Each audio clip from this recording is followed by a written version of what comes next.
السلام علیکم ورحمۃ اللہ وبرکاتہ۔ محترم ناظرین، محترم سامعین، صدقہ فطر کے تعلق سے کچھ باتیں ہم لوگ سیکھتے ہیں۔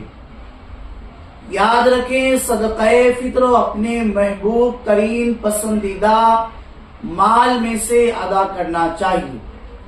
صحابی رسول حضرت انس رضی اللہ تعالی عنہ سے روایت ہے کہ حضور صلی اللہ علیہ وسلم نے فرمایا، بندے کا روزہ آسمان و زمین کے درمیان معلق رہتا ہے، یعنی لٹکا ہوا رہتا ہے، جب تک صدقہ فطر ادا نہ کر دیا جائے۔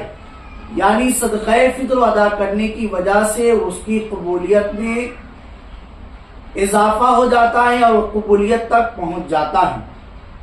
بہتر یہ کہ جنہیں اللہ تبارک و تعالی نے خوب نوازا ہے، وہ کھجور یا منقع یا اس کا دام صدقہ فطر میں ادا کرے، اور صدقہ فطر گیہوں یا اس کے آٹے کے اعتبار سے اگر دیا جائے گا تو یہ نصف صاع ہوگا۔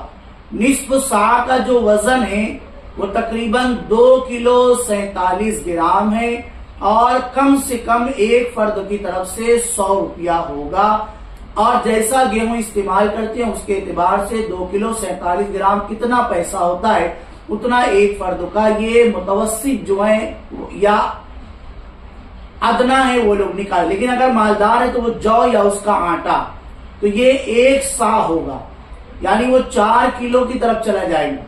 اور کھجور یا منقع وہ بھی 1 صاع۔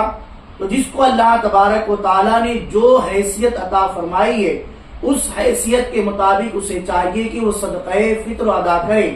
یاد رکھیں، صدقہ فطر نماز عید الفطر سے پہلے بھی ادا کیا جا سکتا ہے، اور یہ بھی بات یاد رکھیں کہ صدقہ فطر ہر بندے کی طرف سے، اگر عید کے دن صبح بھی اگر کوئی بچے کی ولادت ہوئی تو اس بچے کی طرف سے اس کے والدین صدقہ فطر ادا کریں گے، اور گھر کے جتنے بھی افراد ہیں سب کی طرف سے صدقہ فطر سرپرست کو چاہیے کہ وہ نکالے۔ باقی اور معلومات آپ حاصل کرنا چاہتے ہیں، ڈسکرپشن میں واٹس ایپ نمبر ہے، اس پر میسج کر کے معلومات حاصل کر سکتے ہیں۔